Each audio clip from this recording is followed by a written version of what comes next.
Hey guys, welcome back to my channel. You are watching the first time buyer series where we talk about everything real estate, and I basically just share my journey as a first time buyer buying a house in Jamaica while living in the UK. And in today's episode, I'm actually going to be doing a question and answer. I asked you guys to send me some questions on Instagram relating to property, mortgage, stuff like that, and you guys did send them through. I'm actually looking at them now from my Instagram on my laptop because I use my phone to record. So yeah, that's what we're doing today. But before we even get into that side of the video, I just want to give a huge thank you to you guys. We finally hit the 1K subscriber mark and I couldn't be happier. I've actually got a giveaway coming up soon. So if you're new here, make sure that you subscribe to get the alert when I drop the video. If you're not new here, yeah, thank you guys so much. I wish I could hug all of you guys. I really appreciate it. What else did I want to say? Okay, if you are not following me on Instagram, make sure that you follow me at _JAYXOS. That's where you can get the most updated information on what I'm posting and stuff like that. I'm still trying to figure out a YouTube upload schedule because it's just been so busy and so hectic. I've got a few stuff going on, but yeah, follow me on Instagram to get the updates. I'm going to go right into questions today. The first one is, how much is your mortgage? So I'm not going to give you the exact figure as to how much I pay, but I'm going to give you an estimated range, and it ranges from about 130,000 Jamaican dollars to 160,000 Jamaican dollars per month. Okay, so moving on. The next question is, do you regret buying a house young? So I try to not put a limit on myself, like in terms of an age limit, a sex limit, whatever it is. I just try to attain things regardless of where I am in life. And buying a house is something that I've always wanted to do. So it didn't really matter what age I done it. It was more like, okay, this is an accomplishment that I want to achieve. So I kind of just worked towards it over the last 2 years. Yeah, so that's my stance on the young part. But do I regret buying it? I wouldn't say I regret buying it, despite what's happening with the pandemic and business being slower than usual or slower than what we anticipated. Because thankfully, thanks to God, I am able to financially afford a house and pay my mortgage on time and actually manage the property how I would do, despite how I would do even if we didn't have the pandemic to deal with. So it's not an actual regret of mine. Plus, as I've said on this platform before, I'm looking at the long run with real estate. It's not more so for my immediate, it's not really so much for an immediate gratification. It's more like a long-term investment. So I'm gonna have no regrets on it. But 3, why did you buy a house in Jamaica and not in the UK? This is a very good question. I chose to buy a home back home. That sounds good. I chose to buy a house in Jamaica because, for one, I just feel like as a Jamaican, this might get really deep, but as a Jamaican, I just feel like I have a duty of care to my country, to invest back into it. Like, I genuinely love Jamaica. I love the people. I love the culture. When I go back home, I feel like somebody in paradise. So it just makes sense. Like, long term, I'd want to be able to go back home and have a family home to visit instead of staying at hotels and stuff. I would also want to literally just give back to the economy, boost it. Going back home, like growing up in Jamaica, I didn't see a lot of my family or a lot of people that I know own property. So I really just wanted to make a change with that generation. And just for myself, just for my family going forward, I really want my kids to know their roots and know their culture. So yeah, having a home in Jamaica just makes sense for vacation purposes, for business purposes. As you guys know, Jamaica makes most of their money from tourism. So you can never not be in business because the country constantly have tourists coming in and out, and also it's a tropical island, so it's one of the most visited places on the earth. So it just makes sense why I would want to invest there. Those are my personal interests. And that aside, comparing Jamaica to the UK, I don't actually plan to live in the UK forever. I may relocate in a couple of years.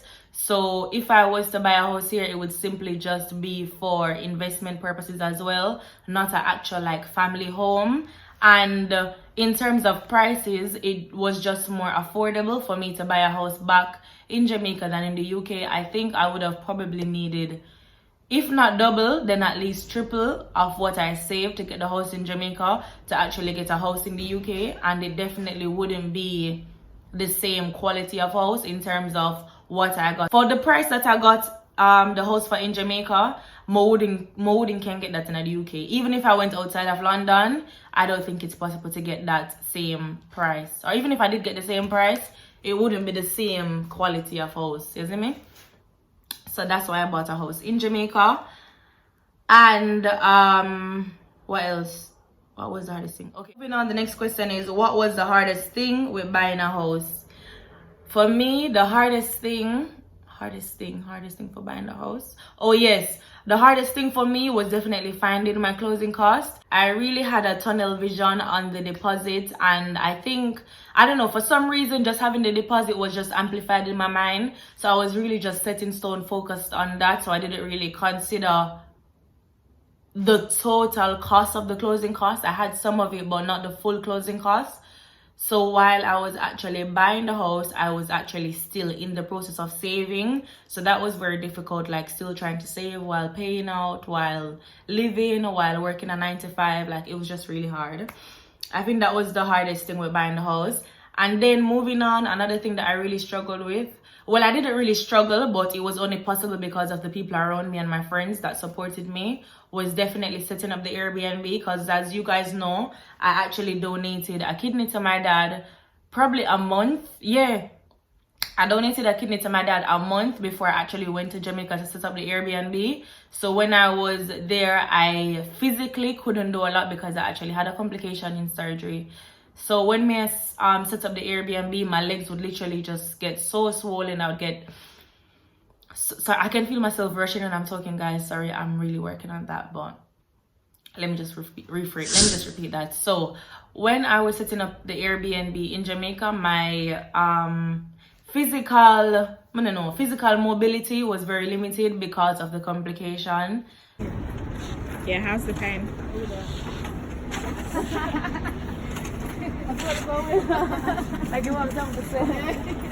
That I had in surgery. So I really relied heavily on my friends to support me with getting it, and that wasn't an issue, but I think that was probably one of the hardest things, just not being able to physically do as much as I wanted to. Moving on now, did your family help you pay your deposit? No, I really wish someone helped me, but no family, no man, nobody, no nothing, just me alone. Save the money, me and God. That's it. I think this is like the 6th question now. Why did you choose to do an Airbnb and not a long-term rental? So I opted to do an Airbnb following the research that I did with the market in Jamaica. With the Airbnb, with the location that I got the Airbnb in, I could have made enough more money as opposed to just renting it to somebody.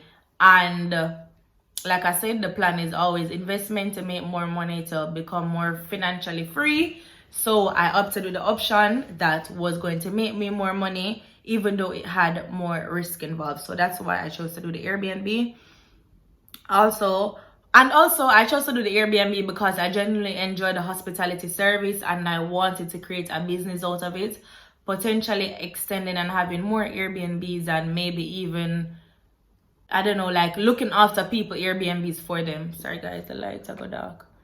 I always choose to record at this time. I don't know why, but yeah. Please, I get dark.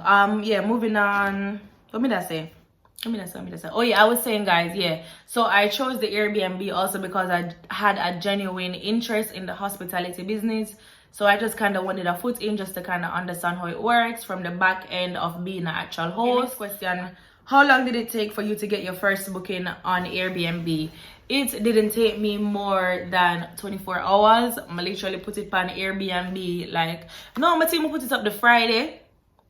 I put it on Airbnb the Friday, and the Saturday I had someone in. Yeah, something like that. Yeah, I think that was it. Yeah, same day. If I can get a clip of that, I'll put it in this video because that will be really cute. So our first guest is scratching off where she's from, and she's from the island. This is okay. Moving on, do you want any more property in the future? Yes, I would love that. I would love to have at least 5 to 10 properties by the time I'm about 40 years old. So yeah, I'd love to have more properties in the future, but I am more so focused on trying to pay off the current one that I own before I have too much on my plate that I can't afford to eat. So I want to do it smart, I want to do it strategic. I don't want to buy house and then I can't afford to mortgage them. So yeah, we're almost at the last question now, so I'm just gonna do 2 more. I'm just gonna read 2 more and then we can wrap up the video. This question is, what was the minimum credit score needed to buy a house? I said this on a video before, but the minimum credit score requirement for Jamaica National, that's who I have my mortgage with at the moment, is how much? No, 630, and I think that's ranked in fair or good. I don't know if that's changed since, but I know that it differs from bank to bank. So make sure that you check with the bank that you're planning to get the mortgage with before you actually get the mortgage.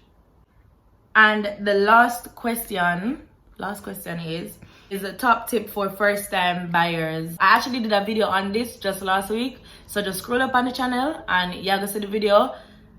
The video is, I think, my top tips for first time buyers and also for people living overseas trying to buy a house in JA. So yeah, check out that video and it will have all of the tips. But off the top of my head, my top tips for first time buyers is 1, definitely do your research. You can't do too much research. Speak to your mortgage specialist a year before. Speak to the realtors. Speak to other people that are. Speak to people that own properties that can give you great advice. 2, definitely don't buy something that's out of your budget. I would even advise buying something a little bit less than what you can actually afford, because as we see it, things and times change. And you can easily be without a job and you wouldn't want to have your house going to foreclosure. And another thing for first time buyer, I would actually also say just go with the process, go with the flow. Try to not put too much strain or stress on your body to hurry and have the process over and complete with. I feel like, I don't know, I think personally for me, like, I was always so anxious with like, am I going to get approved? Is my credit score high enough? Like, I was just worrying about all of these things, and I just wish I had just taken a breath and just literally just enjoy the process and just thank God that I'm even in the position of being able to apply for a mortgage. So I would definitely say, yeah, enjoy the process, take your time with it, don't rush it, just let go and just let God, essentially. So that was the last question, guys. Thank you so much for being here with me every single Sunday. So guys, this is actually the last episode of the first time buyers series. I feel like each episode that I've done have definitely equipped you guys with the skills that you now need to actually buy your first home. Looking back in reflection, if I was clueless and I didn't have any clue as to how I go about buying a home, and I went on my channel and I saw the videos, I feel like that's a good starting point. I feel like it's in detail. But if you guys feel like I haven't touched anything that you would like me to cover, make sure that you drop them in the comment section below. You guys can always reach out to me via DM on Instagram at _JAYXOS, or you can shoot me an email. I'll leave my email in the description box below. I'm still going to be doing videos that are property related, so make sure that you guys stay tuned for next week's video. Thank you guys so much for watching today. Don't forget to like, comment, and subscribe. And yeah, be sure to follow me on all socials. Thank you guys. See you guys in the next video. Bye.